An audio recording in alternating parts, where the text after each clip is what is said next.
वंदनीय गुरुदेव, ये हमारा सौभाग्य है कि आज आप हमारे साथ लाइव जुड़ रहे हैं और बहुत सारे हमारे जो साधकगण, बहुत सारे हमारे दर्शक बहुत समय से आपके साथ लाइव जुड़ना चाहते थे। उनके मन में भी ढेर सारे प्रश्न थे। इस अवधि में खास तौर पर जब आज पूरा विश्व एक पैंडेमिक, एक महामारी से जूझ रहा है and most of the countries are locked down. आरंभ में सबको सिर्फ अपने शरीर की चिंता थी कि अगर मुझे इन्फेक्शन लग गया तो क्या, अगर मैं बीमारी से ग्रसित हो गया तो क्या। लेकिन अब जिस प्रकार से लॉकडाउन की अवधि बढ़ती जा रही है, तो ऐसे में सब अनुभव कर रहे हैं कि एक मानसिक तनाव भी बढ़ रहा है। कहीं ना कहीं एक इकोनॉमी को लेकर के, अपने कार्य को लेकर के, धन को लेकर के भी लोगों के भीतर तनाव बढ़ रहा है। और हम बहुत सारे प्रश्न भी हमें इस विषय में आ रहे हैं। तो आप हमसे ये साझा करें कि किस प्रकार से इस क्रिटिकल कंडीशन, जिसे हम कहें, एक बहुत ही ऐसी स्थिति जहां लोग तन, मन और धन तीनों तरह से अपनी लड़ाई लड़ रहे हैं, उसको यौगिक दृष्टिकोण से, यौगिक जीवन शैली से हम कैसे उस लड़ाई को जीत सकते हैं। मानव मन की ये विशेषता है कि जिस तरह की भी परिस्थितियां आई हैं, या तो उसने परिस्थितियों को अपने अनुरूप ढाल लिया है और या फिर वो परिस्थितियों के अनुरूप ढल गया है, क्योंकि वो चाहता है कि परिस्थिति कोई भी हो, मुझे विचलित न कर पाए। मैं सम रहूं, मैं शांत रहूं, मैं आनंदित रहूं। आज कोरोना वायरस की वजह से लॉकडाउन हमारे सामने है। इससे पहले भी बहुत से ऐसे अनुभव लोगों के सामने आए। कभी हमारे सामने सुनामी आ गया, कभी हमारे सामने स्वाइन फ्लू आ गया, कभी हमारे सामने डेंगू आ गया, कैंसर आ गया, और ये सभी जीवन को धमकी देने वाली स्थितियां थी। लेकिन मनुष्य की जो जिजीविषा है, उसकी जो मानसिक और सूक्ष्म शक्तियां हैं, तो उनसे उन सभी परिस्थितियों के ऊपर उसने हमेशा काबू पाया है। दृष्टि विकसित करनी पड़ती है। उस समय भी परिस्थितियों में व्यक्ति उलझे हैं और आज भी परिस्थितियों से लोग सुलझ रहे हैं। तो इसमें हम, ये स्वाभाविक है कि जब भी कोई ऐसी स्थिति आती है कि जो सामान्य से अतिरिक्त हो, तो व्यक्ति एक बार को ठिठकता है, और वो ठिठकना चाहिए भी, क्योंकि ठिठकना ही वो स्थिति है जिसमें व्यक्ति सरप्लस पावर गेन करता है। जिसको योग में, जैसे आप प्राणायाम करते हैं, तो प्राणायाम में पूरक है, रेचक है, कुंभक है, बाह्य कुंभक और अभ्यंतर कुंभक दोनों हैं। लेकिन एक चीज़ है जो बहुत कम लोगों को सिखाई जाती है, या कहिए कि साधक वहाँ तक नहीं पहुँचते, वो है स्तंभन। स्तंभन का मतलब होता है कि अपने को जहाँ का तहाँ, अपने श्वास की प्रक्रिया को जहाँ का तहाँ रोक देना।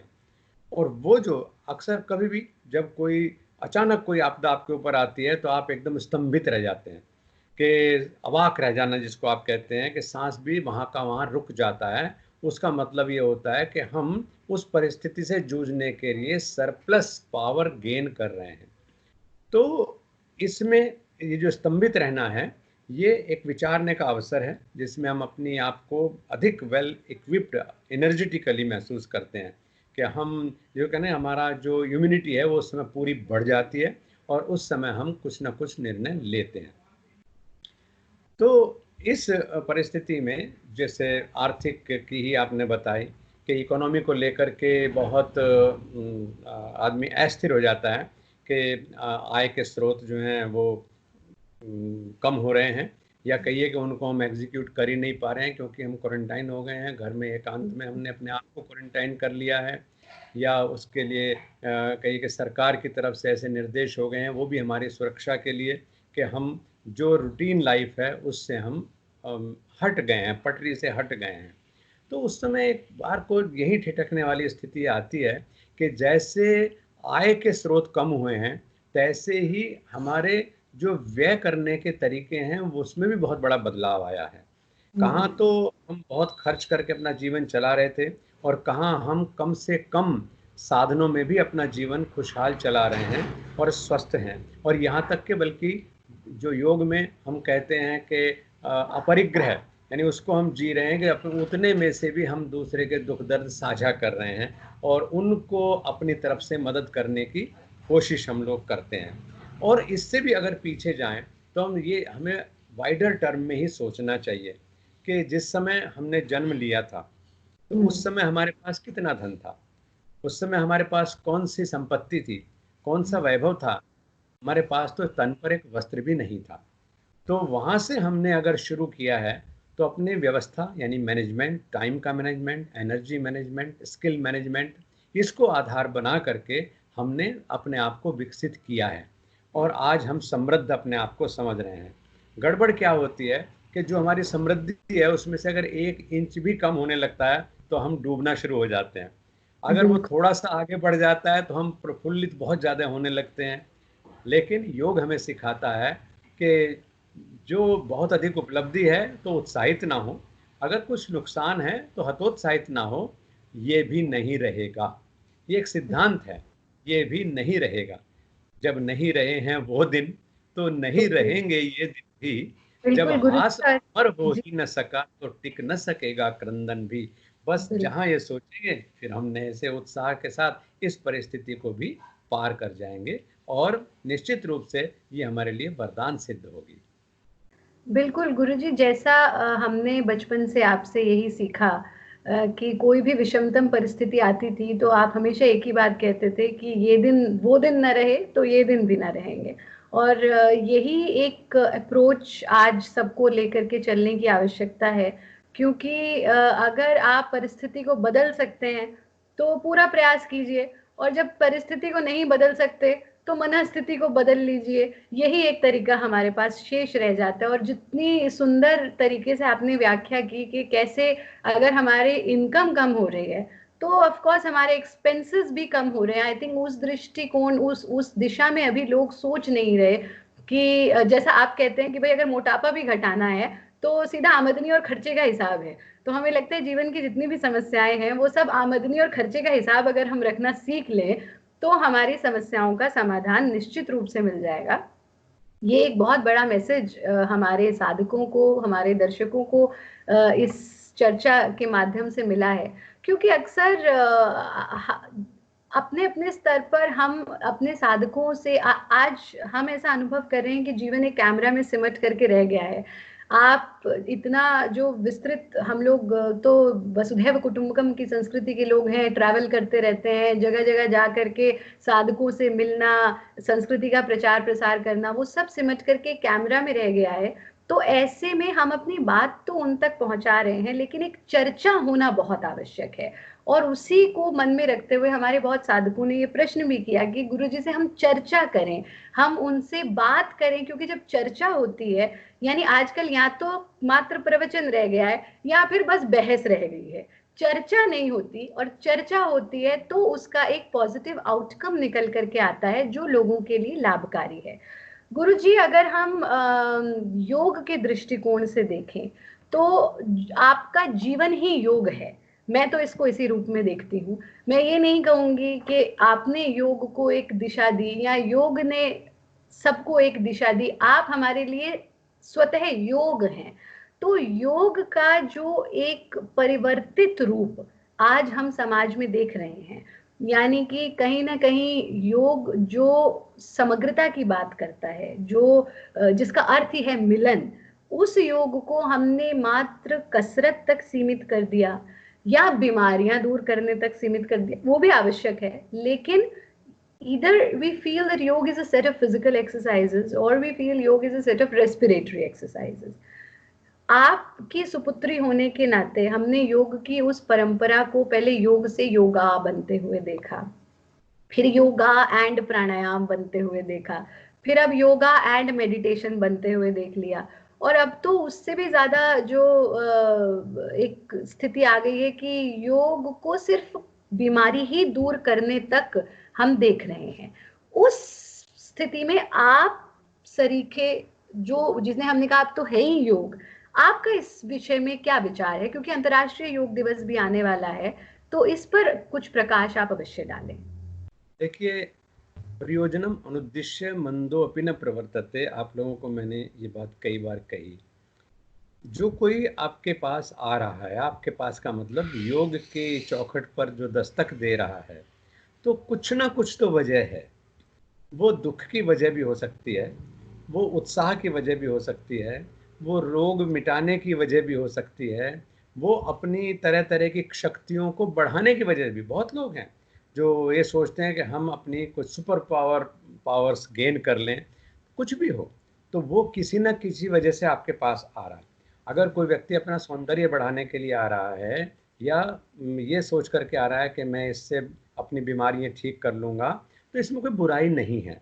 एक बार वो आए तो पत्रम पुष्पम फलम तोयम, ये भक्तिया में प्रियच्छति, मतलब भक्ति पूर्वक जो जिस भी कारण से आए, आप मेरी तरफ चलो।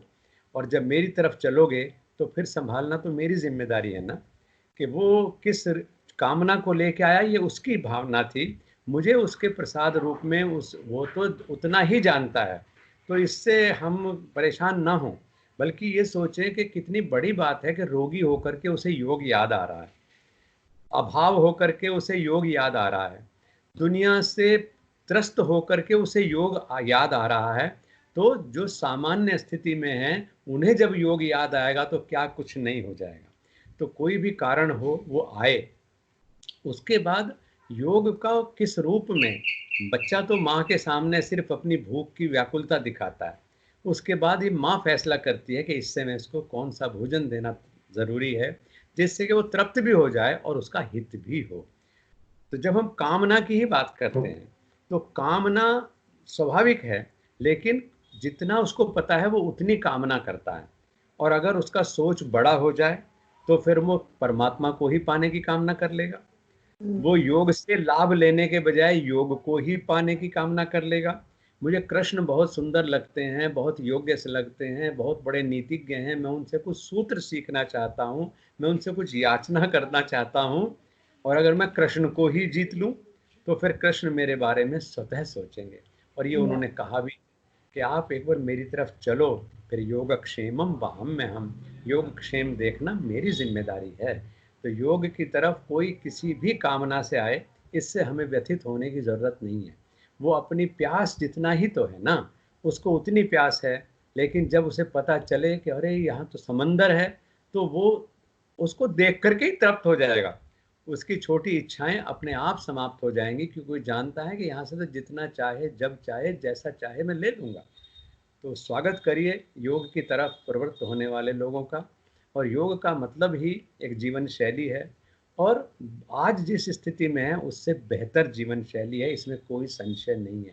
तो मैं साधकों का स्वागत करता हूँ, और हमारे जितने भी केंद्र हैं, जितने हमारे आचार्य लोग हैं, उनको भी साधकों का जिस रूप में भी वो आते हैं, उनका स्वागत करना चाहिए, क्योंकि वो अपना वर्तमान परिचय लेकर के आपके पास आए हैं।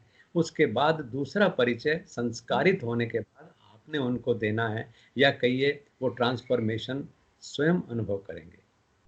जी, तो गुरुजी अगर हम कहें कि दुख ही वो द्वार है, सुख जिसके पार है, तो ये बात यहाँ पर बिल्कुल सटीक बैठती है कि अपना दुख लेकर के वो आ रहे हैं, चाहे वो तन के धरातल पर उनका दुख है, लेकिन बढ़ते-बढ़ते फिर वो जीवन का जो सबसे बड़ा आनंद है, जो योग का आनंद है, उसको अनुभव करते हैं। और फिर जैसा कि आप कहते हैं कि साधक जो है उसको संक्रामक साधक होना चाहिए। जैसे सिगरेट पीने वाला कहता है कि भाई ज़रा ट्राई तो कर, तो ऐसे ही जो है साधकों को भी फिर संक्रामक बन करके जहां-जहां जाएं वहां-वहां इसको फैला देना चाहिए।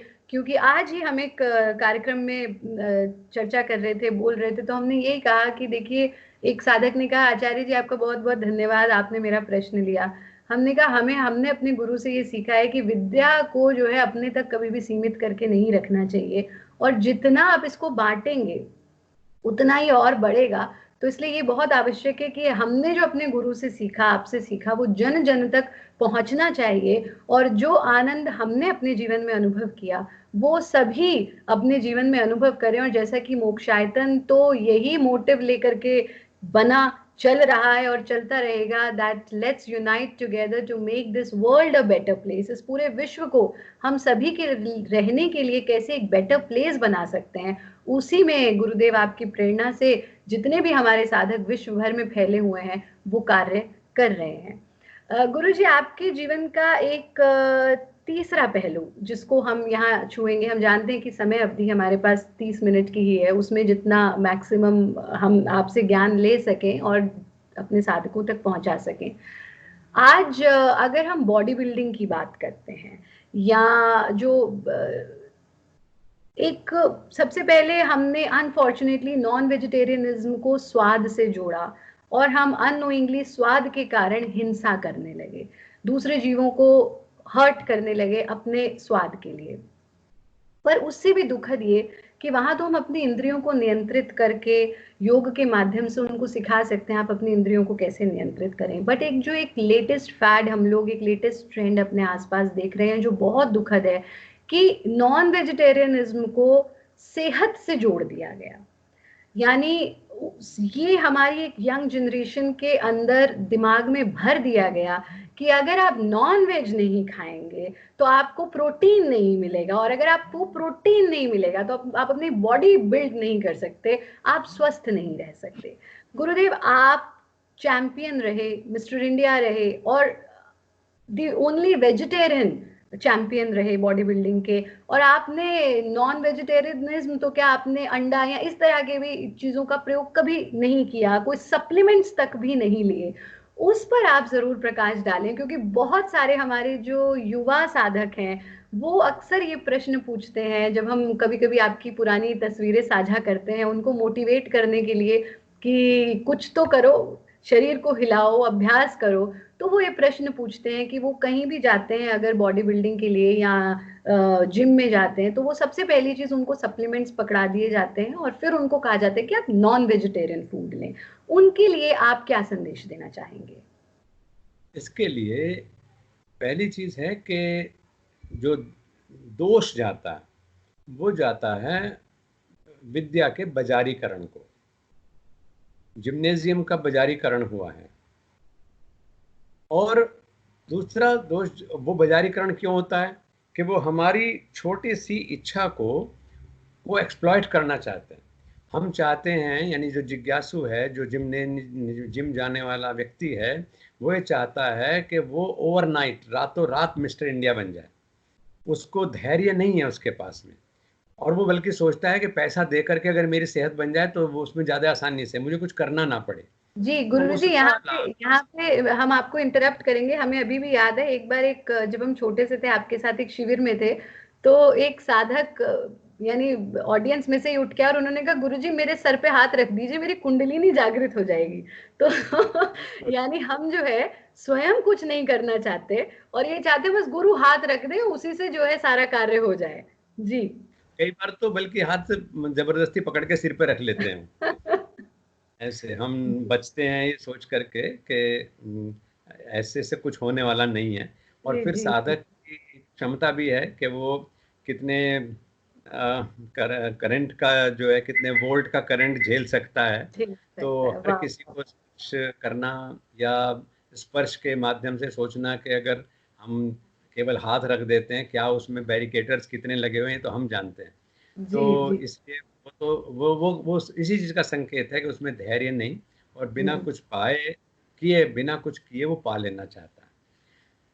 जिम्नेजियम जो बच्चे जाते हैं वो निश्चित रूप से, मैं क्योंकि मुझे दोनों ही तरफ देखने का मौका मिला कि जो शरीर वाला पक्ष है उसकी साधना जिम्नेजियम के माध्यम से, और आत्म साधना या कहिए टोटल साधना योग के माध्यम से। योग मार्ग पर चलते हुए लगा कि इस प्रयोग को भी करके देखें, तो जिम्नेजियम का प्रयोग किया, और उस प्रयोग में हम स्वयं उदाहरण है। कहते हैं मुझे क्या मैसेज देना है, मेरा जीवन ही मैसेज है कि हमने वाह। सादा भोजन लेकर के आम आदमी जो खाना खाता है उस खाने में भी ही सही गुरु के मार्गदर्शन में शिक्षा, पूरे समर्पण के साथ अभ्यास, और जो हमारे सीमित संसाधन से हमें सुंदरतम स्वास्थ्य देने वाला भोजन मिला उसको हमने लिया। और मेरा ये मानना है कि अच्छी तंदुरुस्ती बनाने के लिए बहुत धन की होने की ज़रूरत नहीं होती और बहुत ज़्यादा रिच फूड की भी ज़रूरत नहीं होती है। जितना सुंदर स्वास्थ्य है उन जगहों पर रहने वाले जीवों का है जहाँ कोई अस्पताल नहीं है, जहाँ पर कोई फैसिलिटी नहीं है, जिनकी कोई कमाई नहीं है। हमारे जितने पशु हैं, जितने पक्षी हैं जंगलों में, वो सबसे ज़्यादा चमकते दमकते खूबसूरत स्मार्ट लगते हैं। उनके जी। पास कोई बैंक बैलेंस नहीं होता, वो पूरी तरह वर्तमान में जीते हैं, पूरी तरह वर्तमान में। वाह। तो ऐसे ही अगर हम वर्तमान में जीने का अभ्यास कर लें और गुरुपदिष्ट मार्गेण कि जो हमें हमारे गुरुओं ने, अनुभव वृद्ध गुरुओं ने सिखाया, उसको हम अपने जीवन में अपनाएं अभ्यास के रूप में या जीवन शैली के रूप में, तो हम देखेंगे कि गुणात्मक परिवर्तन वहीं से आना शुरू हो जाता है। जो ये डिपेंडेंसी बढ़ रही है बच्चों के ऊपर, आपने अच्छा सवाल कर लिया कि जिम्नेजियम में फूड सप्लीमेंट्स के ऊपर, और अब फूड सप्लीमेंट की बात नहीं रही, अब तो इंजेक्शंस लगने लगे हैं। स्टेरॉइड्स के ऊपर जो हैं बच्चे, यूथ जो है हमारा अट्रैक्ट हो गया है, और उसका परिणाम क्या होता है कि 3-4 महीने में वो अपने शरीर का जो साइज़ है, शेप है, उसको बना लेते हैं, बदल लेते हैं। लेकिन जितना लेथर्जिकनेस उनके अंदर आती है, जितना ऑस्टियोपोरोसिस जैसी बीमारी की तरफ वो बढ़ जाते हैं, जितने जोड़ों के दर्द उनको सताते हैं, और जितना उनका जो कहना चाहिए फ्लेक्सिबिलिटी और एनर्जी लेवल है वो कम होता है, वो समझिए कि उन्होंने जो काम जैसे 10 साल में हासिल करते, वो उन्होंने 3 महीने 4 महीने में हासिल कर लिया है। ऐसे ही ये समझ लिए कि उन्होंने 10 साल को 3-4 महीने में जी लिया है। ट्रू। यानी वो उनके की जीवनी शक्ति का और जीवन का नुकसान है वो, और वो बच्चे, उनके लिए उनको देख करके दया आती है। आज क्योंकि जिम्नेजियम में जब बिगड़ करके फिर वो यहाँ आश्रम में आते हैं, क्योंकि यहाँ देखते हैं कि यहाँ जिम भी है, यहाँ पर योग भी है, यहाँ पर संकीर्तन भी है, यहाँ यज्ञ भी है, तो लगता है कि हम तो सोच रहे थे कि शायद आसन होते होंगे सिर्फ, तो वो तब उन्हें पता चलता है कि नहीं, योग समग्र जीवन शैली है। यहाँ पर गृहस्थियों के लिए भी रास्ता है, यहाँ पर वैरागियों के लिए भी रास्ता है, यहाँ पर राजनीतिज्ञों के लिए भी रास्ता है, यहाँ पर विद्यार्थियों के लिए रास्ता है, यहाँ पर माताओं के लिए भी रास्ता है। आश्रम का मतलब यही होता है कि पूरे समाज का वो मिनिएचर है, और यूथ को तो इस कार्यक्रम के माध्यम से ये सोच लेना चाहिए कि वेजिटेरियन होना का मतलब ही है दयालु होना, वाह। वेजिटेरियन का मतलब ही है अहिंसक होना, वेजिटेरियनिज्म का मतलब ही है भक्त होना। क्योंकि हिंसा और प्रेम दोनों साथ साथ कभी नहीं चल सकते। जो क्या बात। व्यक्ति अपने भोजन के लिए, अपना पेट भरने के लिए ही हिंसा करता है, तो वो भला किसी को प्रेम करना कैसे सीख सकता है। तो इसको थोड़ा बड़े आसमान के रूप में हमें देखना चाहिए, और ये जानना चाहिए कि अगर हम प्रेम सीखना चाहते हैं तो हमें अहिंसक होना ही चाहिए। और अहिंसक सिर्फ मांसाहार तक सीमित नहीं, भावात्मक स्तर पर भी हमें अहिंसक होना चाहिए। हमेशा कोई भी व्यवहार करने से पहले अपने आप को दूसरे की स्थिति में एक बार रख करके सोच लें, और तब देखें कि मैं कैसा व्यवहार चाहता हूँ, बस वैसा व्यवहार करें। मैं तो बहुत जीवों के साथ रहता हूँ, गाय के साथ रहता हूँ, चिड़िया और कबूतरों के साथ रहता हूँ, और मुझे तो जंगलों में शेर और भालू के साथ भी रहने का मौका मिला है।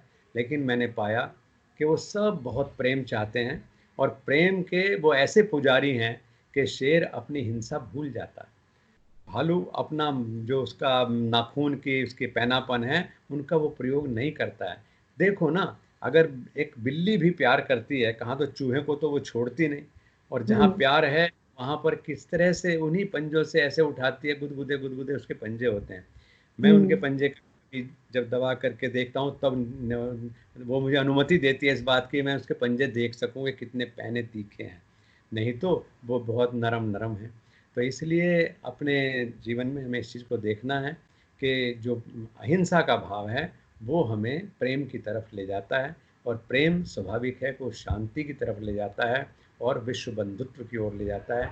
इसीलिए योग को विश्व बंधुत्व का जीवन शैली के रूप में भी हम लोग जानते हैं। जी।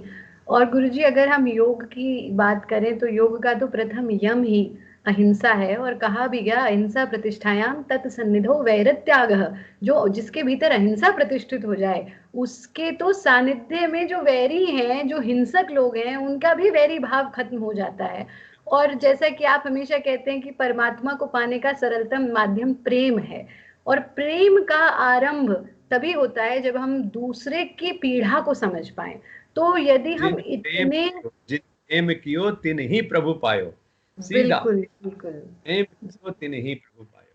तो अगर हम इतने संवेदनशील और इतने स्वार्थी हो जाएं कि सिर्फ अपनी सेहत का चाहे बहाना लगा रहे हैं या स्वाद का बहाना लगा रहे हैं, उसके लिए हम किसी जीव की हत्या तक कर दें, तो हम दूसरों के लिए या समाज के लिए कैसे जी पाएंगे। तो इसीलिए शायद योग का प्रथम सूत्र ही, योग का प्रथम अंग, यम का भी प्रथम सूत्र अहिंसा है, कि सबसे पहले अगर हमें योगी होना है तो हमें अहिंसक होना होगा, और उसके बिना योग की यात्रा आरंभ नहीं हो सकती। एक चीज वंदनीय और है, गुरुदेव जब आप जी। योग को समझना शुरू कर देंगे, जब योग को शुरू कर देंगे समझना, तो आप अहिंसक स्वतः होते चले जाएंगे, क्योंकि बिल्कुल हिंसा ही खत्म होगी। उसको अगर हम कहें तुम मांसाहार छोड़ दो तब मेरे पास आओ, नहीं, वो आएगा नहीं और वो पाएगा भी नहीं। तो पाएगा नहीं, क्या इसलिए बात है। इसलिए उसको कहेंगे आ जा बेटा तू, और जब वो देखेगा कि प्यार की भाषा कितना आनंद देने वाली है, तो अहिंसा भाव उसके अंदर अपने आप स्थापित होगा। और जहाँ तक अब तुम दो दैनिक जीवन में भी देखो कि जितने मांसाहारी लोग हैं, उनकी निंदा नहीं हम कर रहे हैं, बल्कि उन पर दया कर रहे हैं। आज कोरोना वायरस को ही आप देखिए कि सबसे ज़्यादा जो लोग चपेट में आए हैं वो मेरे मांसाहारी भाई आए हैं। तो ये बहुत दुख की बात है। ऐसे ही वैसे भी आप देखें कि मांसाहार तो एक जीव का स्वाद है उनका, या कहिए कि वो स्वाद डेवलप कर लिया उन्होंने, जैसे कड़वा जहर शराब पीने वालों को उसमें स्वाद आने लगता है। और लेकिन उनका शरीर कितना थुलथुल हो चुका होता है, कितना उनका पाचन खराब है, क्या उनका ब्लड प्रेशर लेवल है, क्या उनकी जो शारीरिक बनावट है, संरचना, वो बिगड़ चुकी है। ये देखिए तो पता चलेगा कि अगर मांसाहार से लोग तंदुरुस्त होते तो अधिकांश मांसाहारी तंदुरुस्त होते, लेकिन बिल्कुल ऐसा नहीं है। मतलब जी। ऐसा नहीं कि हम मांसाहारियों से कोई बैर है, नहीं, बल्कि मांसाहार हमारे भाइयों को नुकसान दे रहा है, इसलिए हम सोचते हैं कि उन तक ये सही मैसेज जाए और वो अपने जीवन में क्वालिटी चेंज लाने के लिए आइए। मांसाहारी हैं, आ जाइए। सिगरेट पीते हैं, आ जाइए। शराब पीते हैं, आ जाइए। झूठ बोलते हैं तो भी आ जाइए। क्यों? क्योंकि अभी तक वो झूठ ही हमें अच्छा लग रहा है, अभी तक हमें वो शराब अच्छी लग रही है, मांस अच्छा लग रहा है। लेकिन जब आपको उससे अच्छा कुछ मिलने लगेगा तो पिछली चीज अपने आप छूट जाती है। मेरे गुरुदेव मुझे सिखाते थे कि किसी को भी नकारात्मक उपदेश हमें नहीं देना है, बल्कि आपके संस्कार इतने मजबूत होने चाहिए कि उसके पुराने संस्कार उसके प्रवाह में स्वतः बह जाएं, धुल जाएं, और उसका जो ट्रांसफॉर्मेशन है वो उसके सुंदर स्वरूप में, जो उसका वास्तविक स्वरूप है, उसमें स्वतः हो जाए। तो जैसा कि गुरुदेव आप हमेशा कहते हैं कि जहां है वहां से हम अपनी यात्रा आरंभ करें, क्योंकि जब जो चलेगा नहीं वो पहुंचेगा नहीं। इसलिए ये बहुत आवश्यक है कि जहां है, जिस स्थिति में है, और वही बात घूम फिर के आ जाती है कि परिस्थितियों को बदलने का प्रयास ना करें, मन स्थिति को बदलें, और मन स्थिति बदलेगी तो परिस्थितियां स्वतः बदलती चली जाएंगी। वंदनीय गुरुदेव, बहुत सारे प्रश्न बहुत सारे साधकों ने भी भेजे हैं, उनको भी हम लेना चाहते हैं। समय अवधि हमारे पास 30 मिनट की ही है। जब भी हम नेक्स्ट जुड़े तो कुछ पहलुओं पर और चर्चा करेंगे, जैसे गृहस्थ और योग हुआ, जैसे युवाओं पर आपने बहुत कार्य किया है। आप पहली चीज तो आप एक गृहस्थ योगी हैं, तो उस पर हम चर्चा करेंगे। फिर युवाओं पर हम चर्चा करेंगे कि हमारे मोक्षायतन की एक हिस्ट्री रही है कि यूथ जो यंग ब्लड है वो ही सब कुछ कर जाते हैं, और शायद यही वो हिस्ट्री रही जिससे आपको प्रथम पद्म सम्मान से सम्मानित किया गया एक बहुत ही यंग एज में। और फिर आपकी जो जनरेशन्स भी हैं, चाहे हमें यंगेस्ट योगाचार्य होने का सौभाग्य मिला है या हमारे और भी जो अनुयायी हैं बहुत कम आयु में बहुत कार्य कर रहे हैं, उस पर हम चर्चा करेंगे। और साथ में जो हमारे दर्शक बहुत सारे प्रश्न हमें भेज रहे हैं उन पर भी चर्चा करेंगे। जाते जाते वंदनीय गुरुदेव, कोई एक छोटा सा मैसेज जो आप हमारे आज के इस कार्यक्रम में जुड़े हुए साधकों को, दर्शकों को देना चाहें, खास तौर पर इस समय में जब वो एक बहुत ही बड़ी शारीरिक, मानसिक और जिसे कहें physical, mental and financial crisis से गुजर रहे हैं, और उसकी बहुत सुंदर व्याख्या आपने कही भी कि कैसे हम अपने, बिकॉज योग is something that touches all the levels of human life, whether it be physical, mental, social, intellectual, financial and even spiritual. और ये फाइनेंशियल लेवल को कैसे छूता है, उसमें आपकी एक कहानी हम कई बार अपने साधकों से साझा भी करते हैं। तो जाते जाते एक छोटा सा संदेश जो आप हमारे साधकों को, हमारे दर्शकों को देना चाहें। संदेश की बात जहाँ तक है वो यही है कि योग पूरे जीवन को आच्छादित करता है, और इसलिए जीवन की कोई समस्या ऐसी नहीं है या कोई परिस्थिति ऐसी नहीं है जिसका निदान यौगिक जीवन शैली के पास न हो। आपके प्रश्न स्वाभाविक हैं, और हम कहते हैं कि हरि अनंत, हरि कथा अनंता। ये जो चर्चा है ये अनंत है, हमेशा से चलती आ रही है। कहाँ योगीराज शिव से शुरू हुई और आते आते कृष्ण के पास आ रही है, पतंजलि के पास आ रही है, स्वात्माराम के पास आ रही है, आज हम चर्चा कर रहे हैं, कल आप चर्चा करेंगे। तो ये ऐसे ही चलेगा, और जब जब समस्याएं आएंगी तब तब समाधान योग से मिलता रहेगा। बहुत बहुत धन्यवाद गुरुजी आपका, और आपका आशीर्वाद हम सभी पर, हम पर, हमारे अनुयायियों पर, हमारे साधकों पर, सब पर बना रहे, इसी प्रार्थना के साथ चरण वंदन।